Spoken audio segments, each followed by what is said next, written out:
So the name of the piece is Lacuna S3, and it's a set of 3 ceramic wall pieces. The process is a ceramic process made with molds. I have some of them in the studio here. I can arrange the molds into whatever shape or size that I like. And then I pour ceramic slip, clay slip, which is liquid clay, into the mold. Put a lid on the mold, and the moisture and the moisture content in the slip gets absorbed into the mold material, which is plaster, which is very absorbent. And so the clay piece shrinks as the water is absorbed. So then that makes release from the mold very easy. So that's the forming process. Of course, before that, I've mixed the slip. After the pieces are dry, and I dry them carefully and slowly, they end up being bisque fired, which is an initial fire that takes the rest of the moisture out of the material and gives me the opportunity to apply glaze without too much water absorption, because too much water absorption might make the piece fall apart. And then I glaze and fire it, and then take it out of the kiln, and then many times I glaze and fire it again, and many times I glaze and fire it again. After all of that, I'm putting a backer onto the pieces.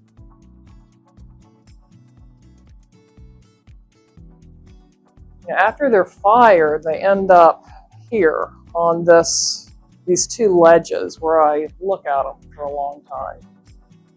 And sometimes they end up as individuals, and sometimes they end up as sets.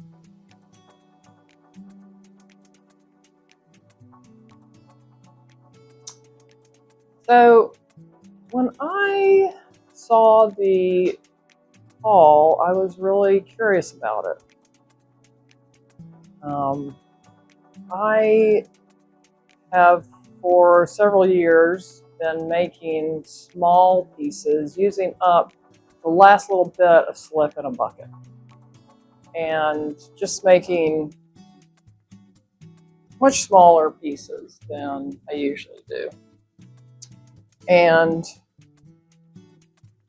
I found that these became really good for glaze tests, and I don't know, it just gave me a lot of flexibility and play and experimentation in how I set up the molds.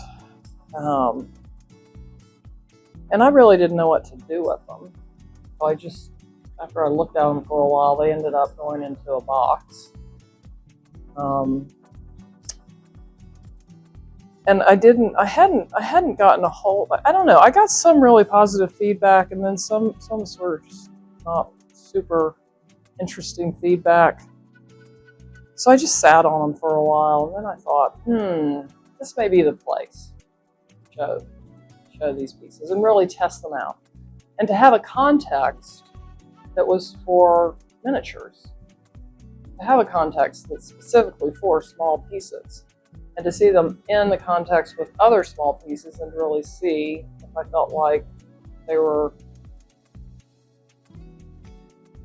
the right thing. Like, do they make sense? And I was actually really happy with the way they live in that space.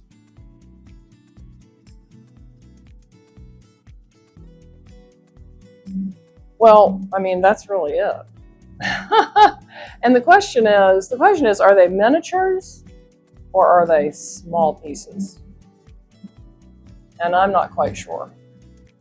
Because a miniature is a replica on a small scale to me, whereas a small piece is just a different scale than something else I might make that's at a different scale. And I still haven't answered that question.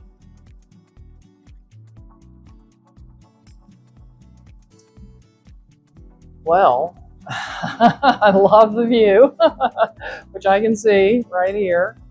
The light is absolutely gorgeous. It makes a big difference. I work in a community studio, so the community is a wonderful community.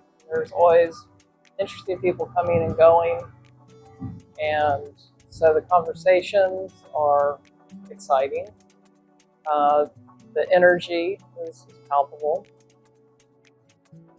And then, you know, like in my studio, I love to have inspiration. I think most artists do.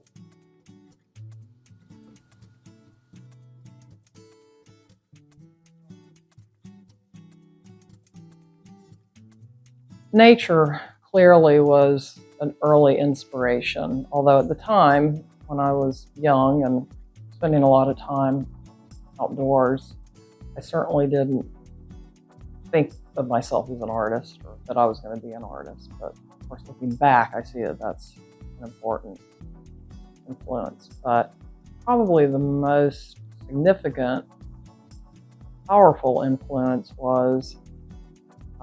has been architecture, specifically architectural ornament.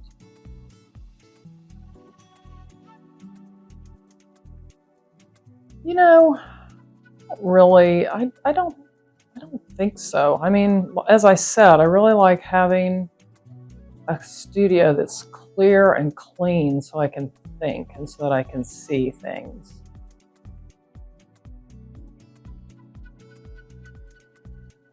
Well, I mean, ceramics has really held my attention for a long time. And the process is so long.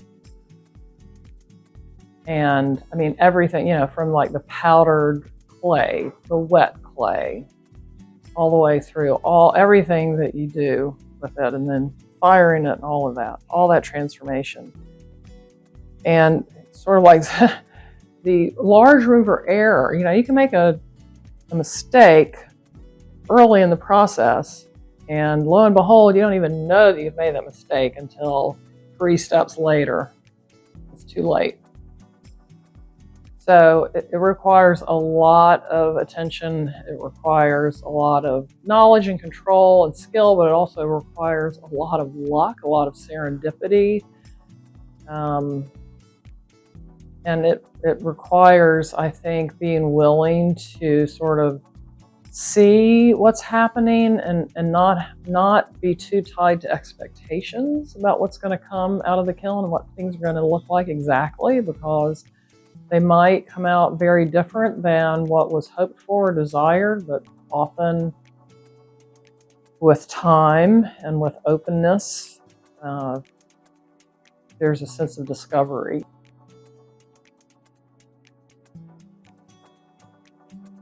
The way that I work is I generally have a period of experimentation and play. And through process and through that kind of discovery, I start to evolve ways of working and certain aesthetic formal properties that start to kind of coalesce with an idea that I also have in my mind. But I'm not concept driven in that I don't like have a concept and then find a way to make that concept manifest. It's more like I have a concept and I have a process, and they're coalescing together. I think it was really in high school that I became serious about it. And a friend of mine was taking ceramics, and I didn't even know what ceramics was. And of course, it was in the basement. And so I went down, and she was throwing on the wheel. And she was throwing beer mugs for her boyfriend's birthday. And that's just a little aside. Anyway, I just looked at her throwing on the wheel and I said, that is the coolest thing I've ever seen. And that is exactly what I want to do. And from then on, there's never been any question about whether I'm going to work with clay or not. It's just been a question of how and when.